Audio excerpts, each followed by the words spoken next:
My beloved brothers and sisters, my dear children of the Most High, you who are weary, burdened, broken-hearted, and waiting on the Lord, listen closely. How long have you been crying in silence? How long have you been carrying that pain no one sees? How long have you been praying, asking, pleading, Lord, when will you move in my situation? Tonight the heavens are not silent. Tonight the Lord is whispering into your spirit, trust me. I am still your God. You may feel forgotten, but you are engraved in the palm of his hand. You may feel lost, but you are the sheep he will leave the 99 to find. And even if the storm has raged for years, I tell you, the master of the wind is still in your boat. This is not the end of your story. Your Redeemer is alive, and he will fix your situation in a way that will leave the world in awe. So I beg you, with the love of Christ in my heart, do not give up, do not walk away. Do not doubt the one who called you by name.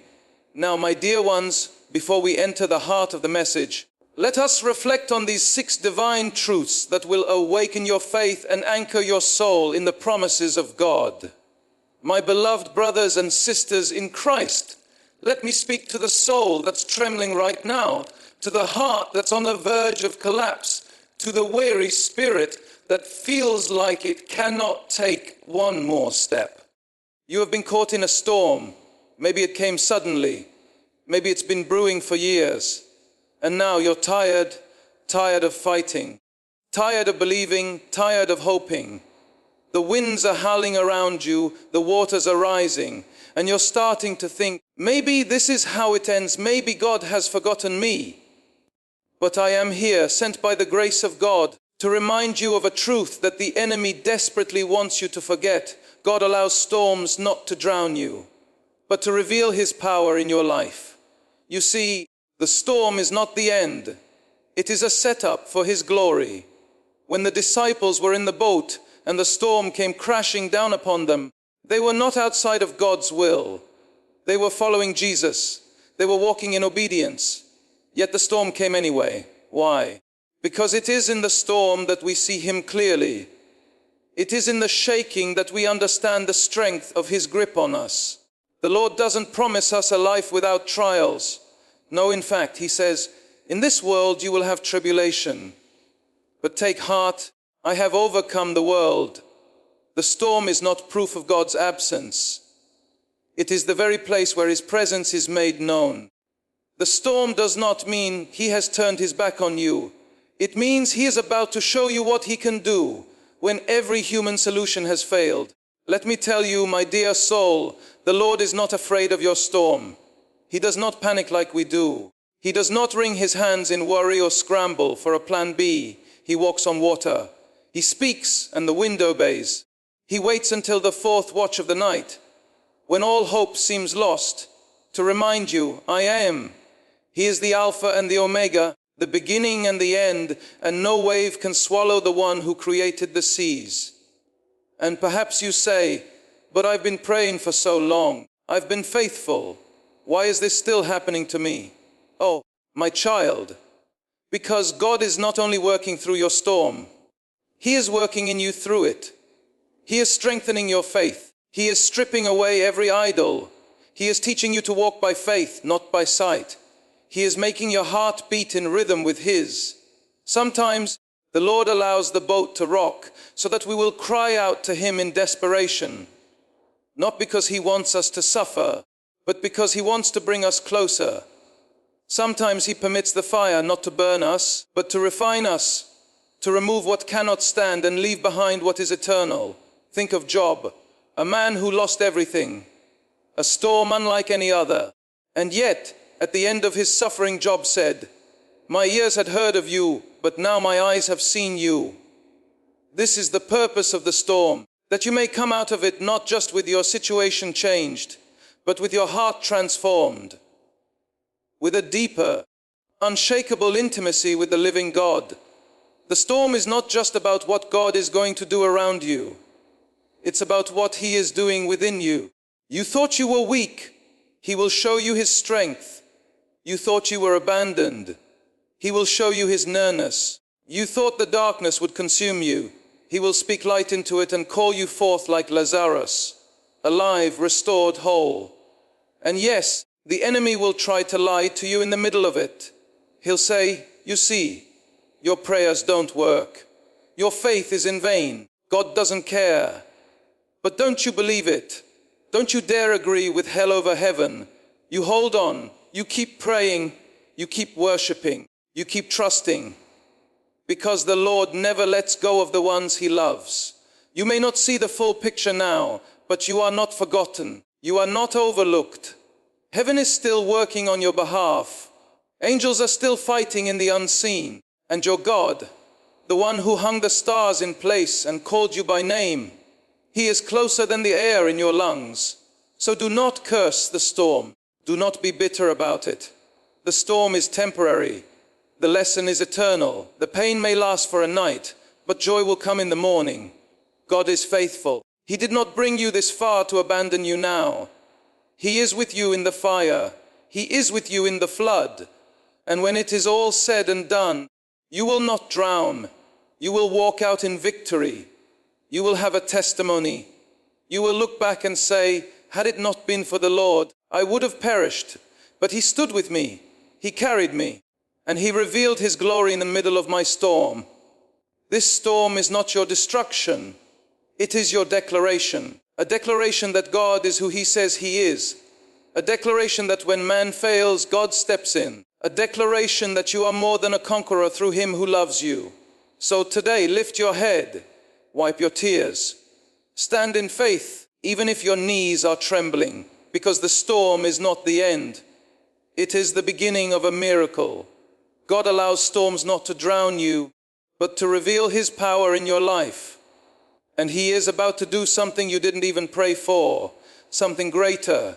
My dearest brothers and sisters, to every soul waiting in silence, to every heart caught in the tension of not yet, this word is for you.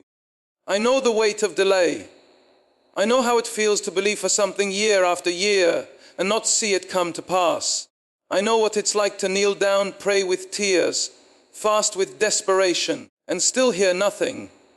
To walk out of your prayer closet with the same burden, the same question, Lord, when? Delay can feel like punishment.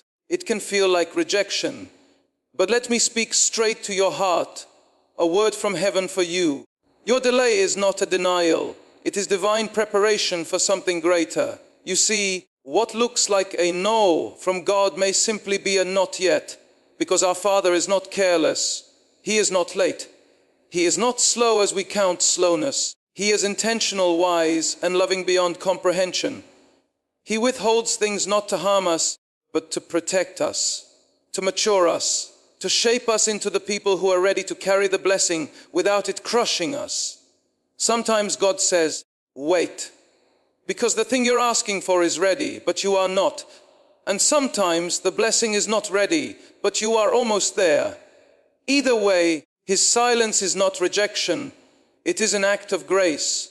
Think of Joseph thrown into a pit by his brothers, sold into slavery, wrongfully imprisoned. Years passed, not days, not weeks, but years. Where was God?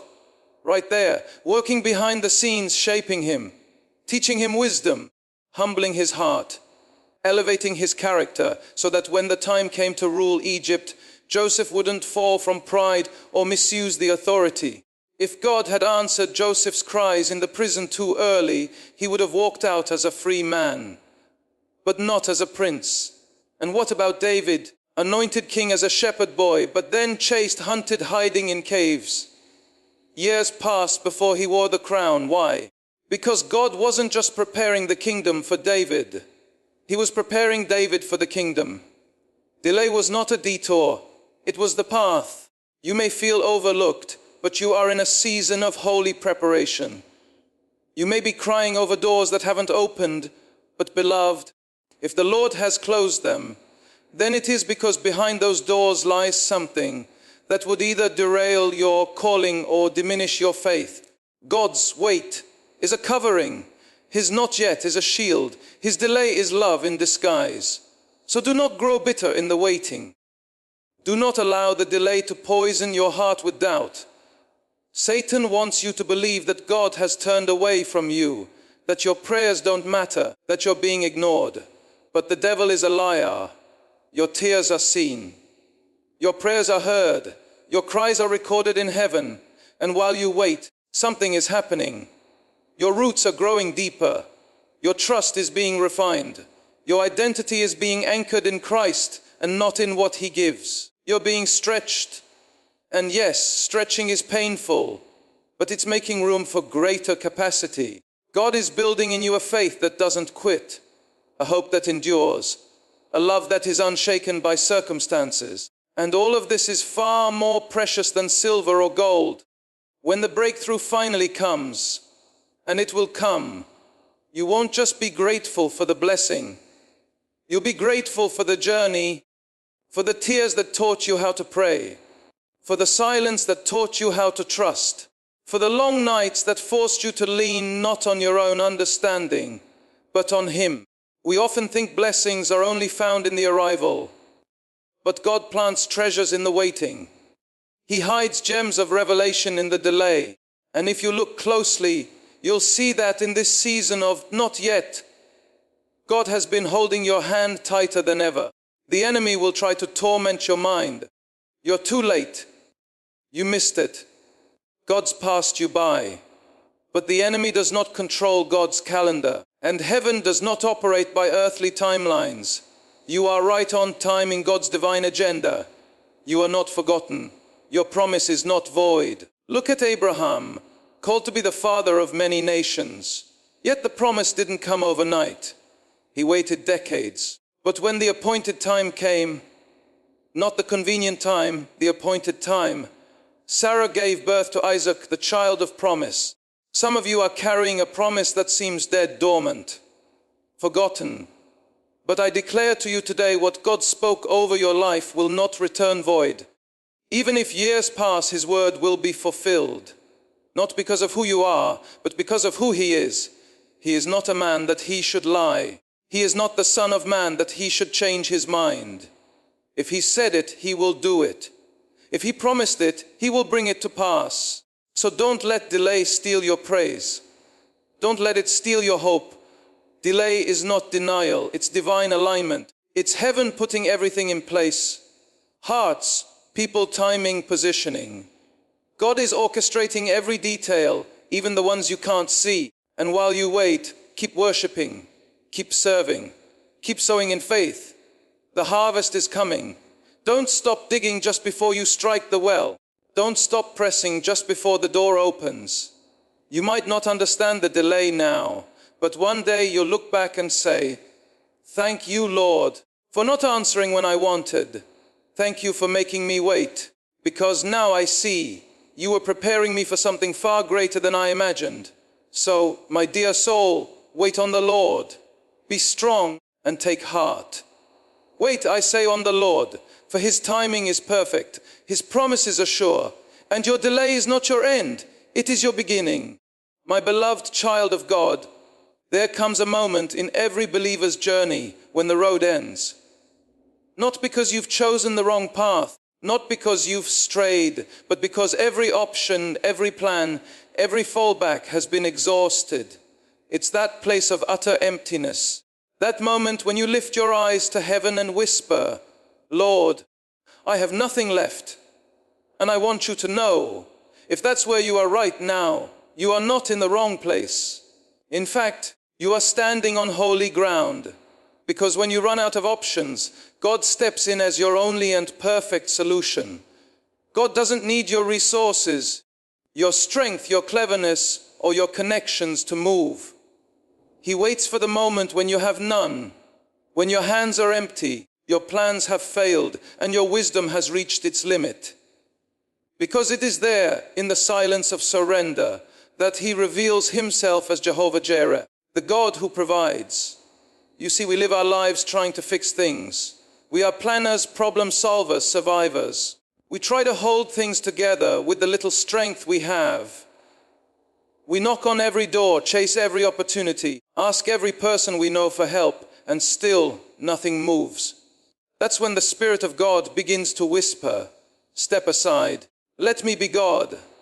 Sometimes God has to strip us of all our alternatives so we can finally see Him as the only answer. Not one of many, the only, because as long as we still think we can fix it, we won't surrender it. As long as we still believe we can manipulate the outcome, we won't hand it over fully.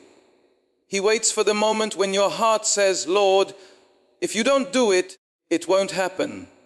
And that's not a moment of defeat. That's the doorway to a divine miracle. Look at the widow in 2 Kings 4. She had nothing left.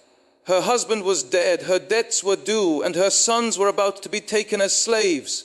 She had no backup plan, but in her lack, God's abundance was revealed. He didn't multiply what she didn't have. He asked, "What do you have in your house?" She replied, "Nothing except a small jar of oil." Ah, my dear soul, sometimes that small jar is all God needs. Just a drop of obedience, a flicker of faith, a whisper of surrender. That oil began to flow, not because of its size, but because of her trust. And it flowed until every vessel was full. She didn't run out of oil. She ran out of emptiness to pour into. The God we serve doesn't need a surplus to work with. He just needs an open heart. In John 6, thousands were hungry. There was no food, no market, no restaurant in sight. The disciples panicked. "What are we going to do?" they asked. But a little boy had 5 loaves and 2 fish. In the hands of man it was laughable, but in the hands of Jesus it fed thousands. Why? Because when you give God your not enough, He turns it into more than enough. God steps in when the odds are against you. When the Red Sea is in front of you and Pharaoh is behind you. When the diagnosis is final, the money is gone, the marriage is broken. That's when He says, "Now watch me part the waters." You must understand, God is not limited by your limitations. In fact, He waits for them. Because when all the options disappear, when all the strength is drained, when all the wisdom has run out, He moves, and only He gets the glory. No man will take credit. No system will claim the miracle. No intellect will say, "I figured it out." Everyone will know God did this. Sometimes we see loss as a punishment, but loss often clears the stage for divine performance. The less you have, the more room there is for God to fill. And it's in those quiet moments of desperation, when tears roll down your face and prayers are too broken for words, that heaven leans in. Your weakness draws His strength. Your surrender draws His power. He is not repelled by your emptiness. He is drawn to it. When Peter had fished all night and caught nothing, Jesus said, "Cast your net on the right side." It didn't make sense, but obedience did not require sense, only trust. Peter obeyed and the nets overflowed. It was after the failure, after the exhaustion, after the hopelessness that the miracle came.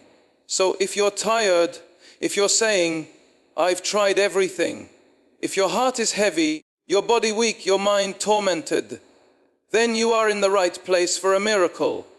Because God is about to step in, not because you are strong, but because you finally let go. Let go of the outcome. Let go of the timeline. Let go of the how. And say with a heart wide open, "Lord, I trust you. Take over.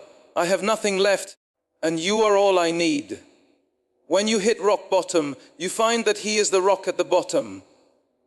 When the path ends, He makes a way where there is no way. When the well runs dry, He speaks to the rock and water flows. Do not fear the end of your strength. Rejoice in it.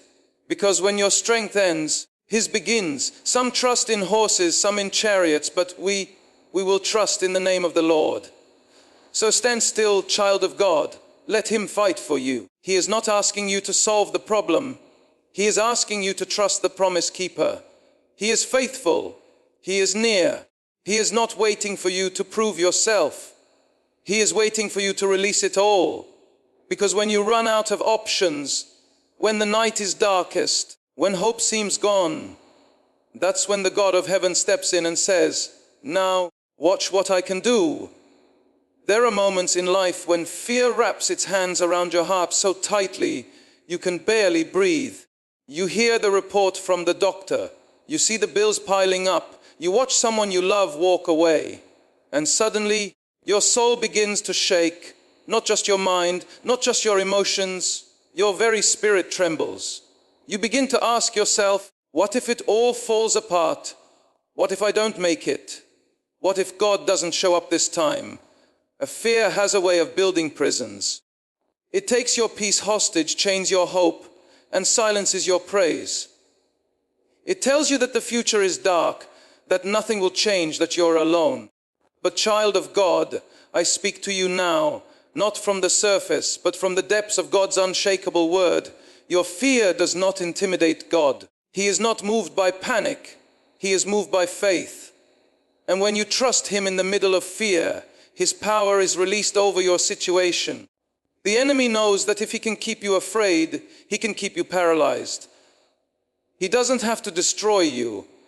He just has to convince you to stop moving, to stop believing, to stop praying.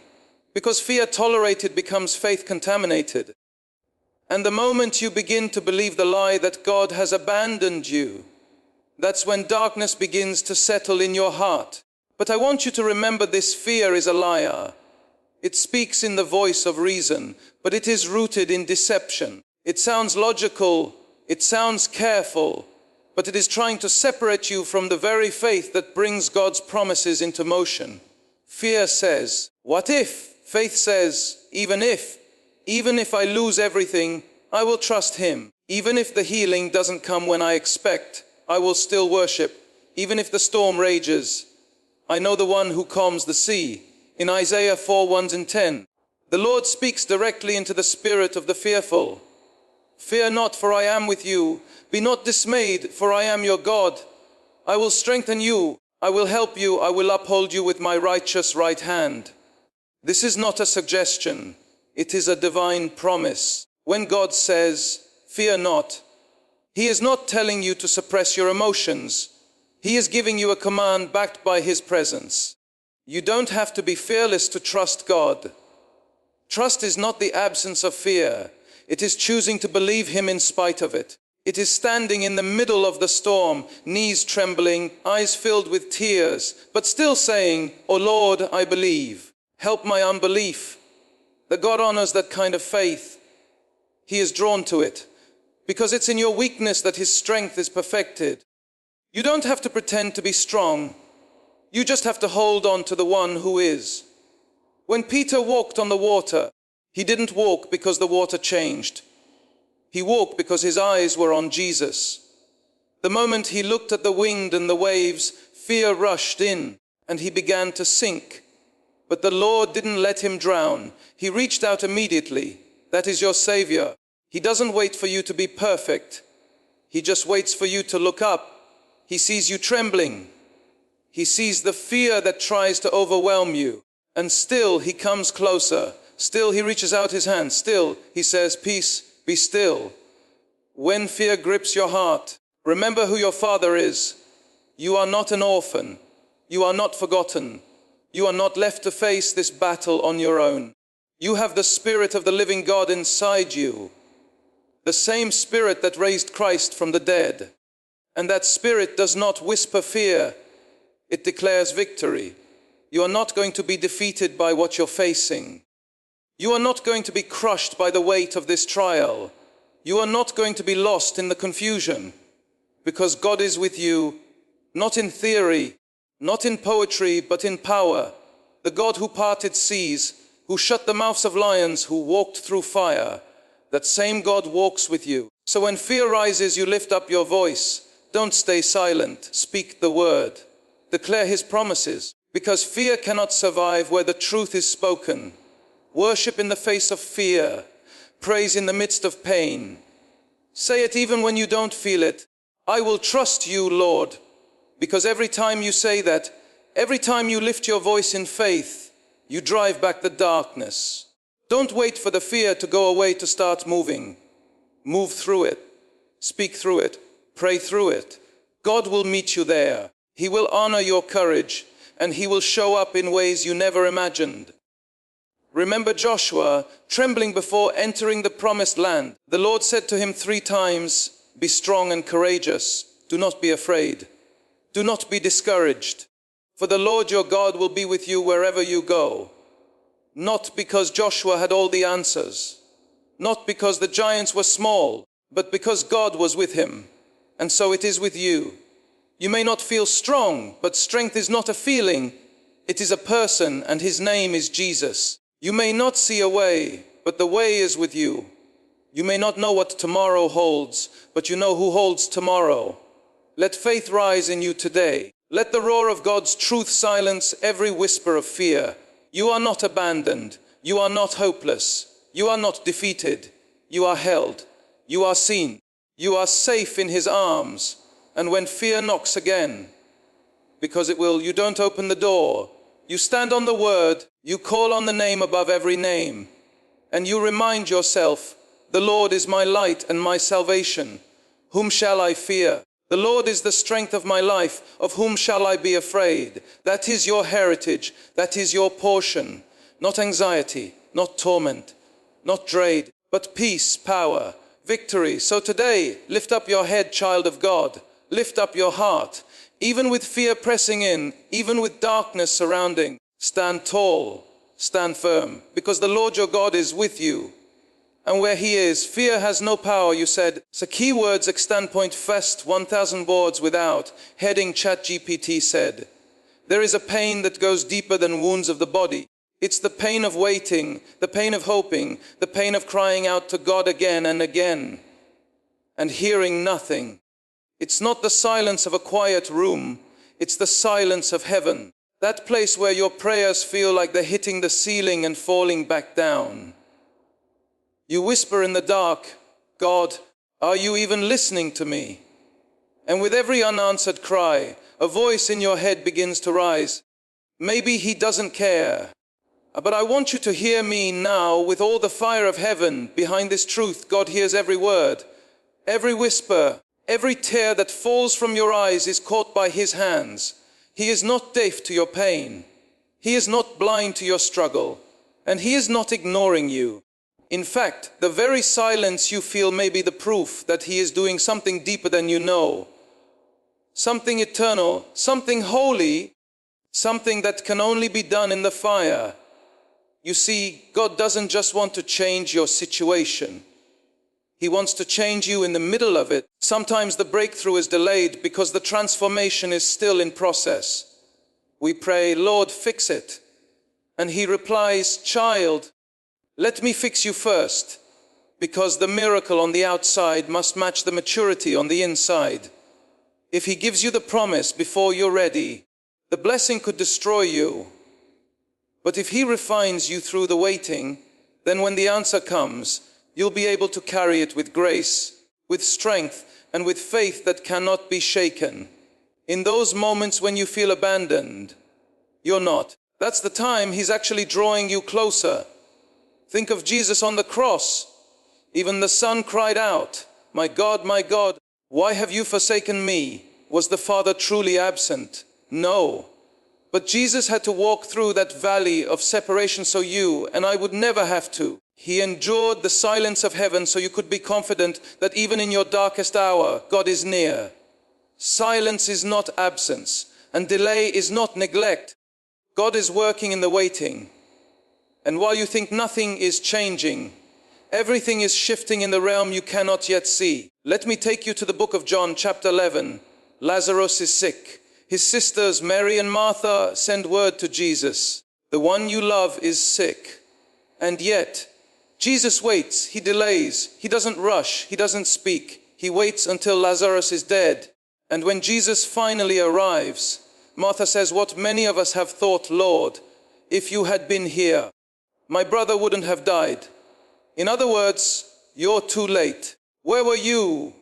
But Jesus didn't come to heal a sick man. He came to raise a dead one, because he wanted them to see that his power wasn't limited to prevention. It extended even into resurrection.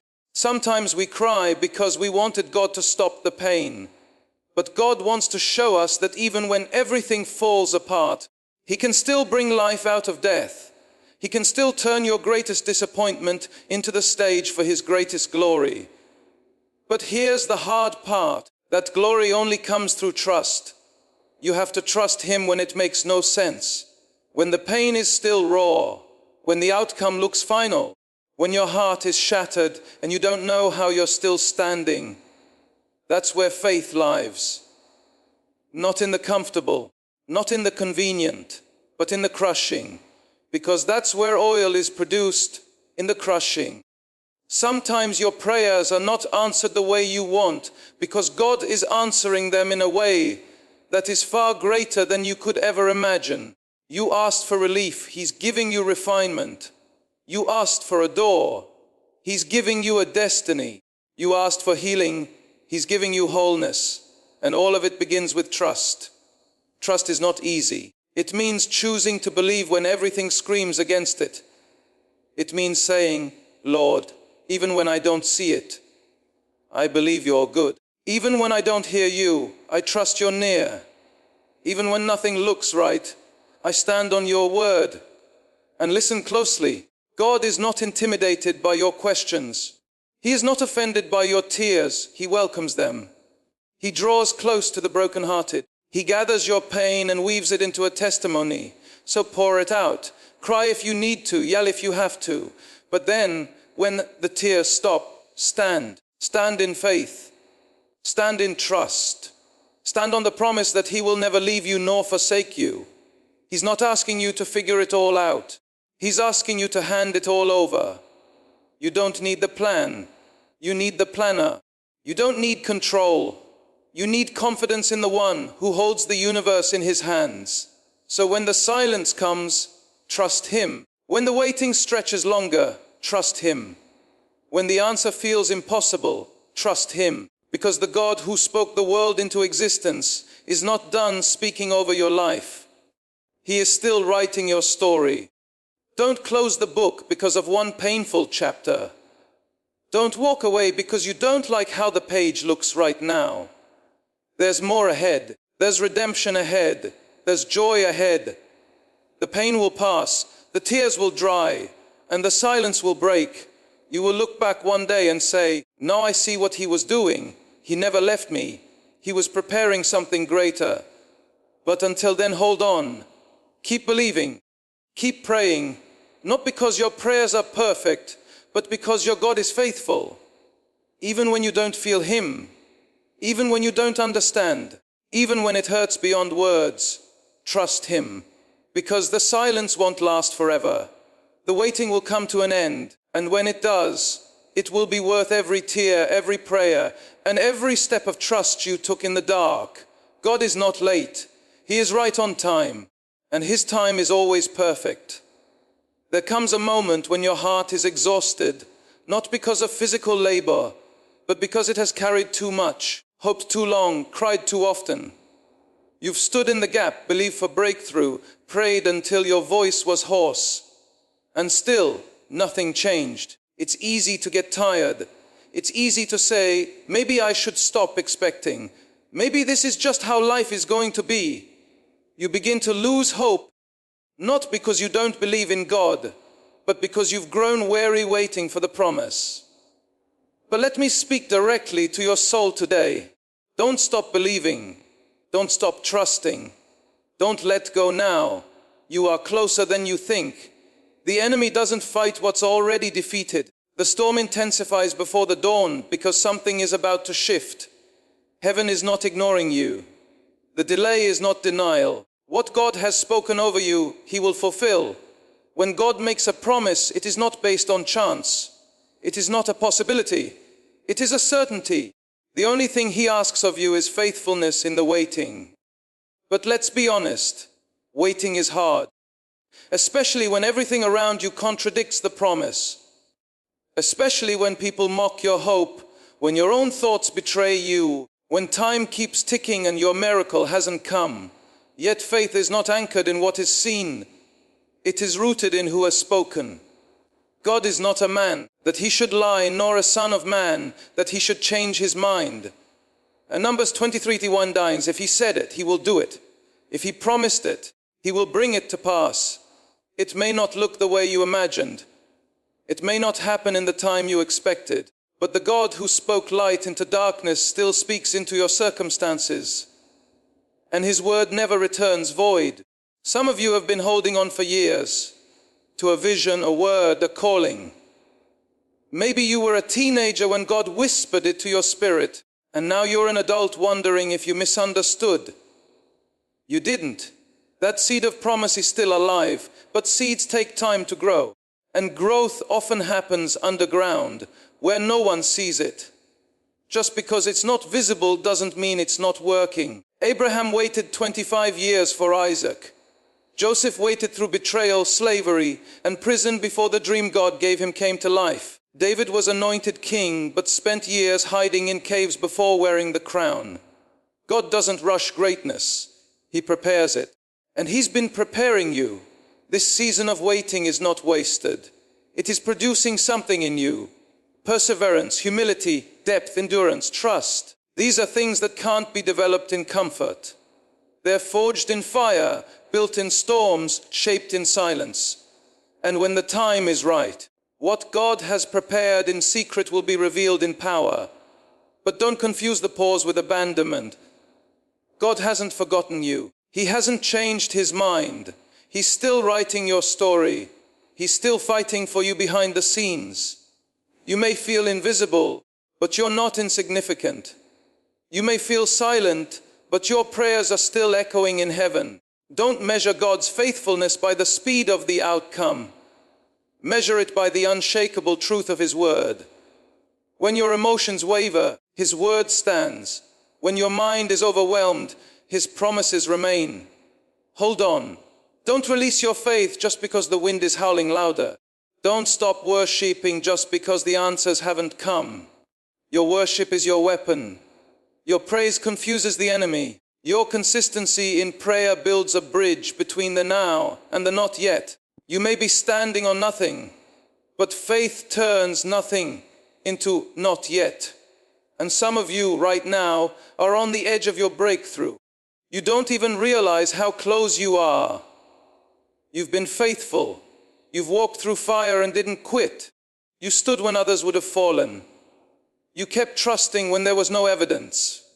And because of that, God is about to honor you. Hebrews 10:35 says, "Do not throw away your confidence. It will be richly rewarded." That word isn't just encouragement. It's a prophetic declaration. Your confidence in God will be rewarded. Not might be, will be.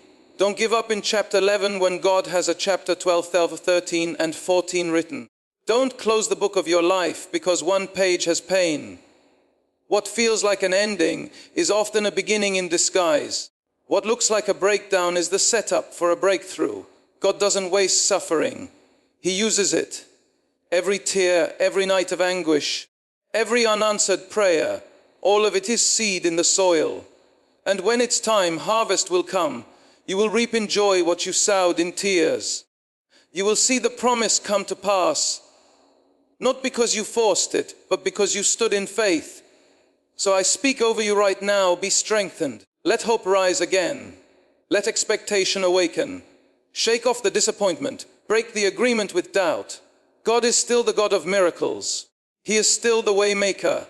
He is still the promise keeper. Don't settle for survival. Don't shrink your faith to fit your circumstances. Lift your eyes. Look again. The cloud the size of a man's hand is rising. The rain is coming. The promise is not dead. It's alive and it's on the way. You are not forgotten. You are not behind. You are not disqualified. You are in the perfect position for a divine move of God. So hold fast, stand firm, stay faithful, because the promise that God made you will not fail. It will come. And when it does, it will be exceedingly, abundantly above all that you could ask or imagine. And you will say, the waiting was worth it. The pain was part of the process. The promise was always coming. Just don't stop believing now. You've come too far to quit. Trust Him. He's closer than ever before. So now, beloved, whatever storm you face, whatever burden you carry, trust Him. He is not late. He is not silent. He is not powerless. God is with you. God is for you, and God will fix your situation. Just hold on, keep the faith, and let your heart rest in the one who never fails.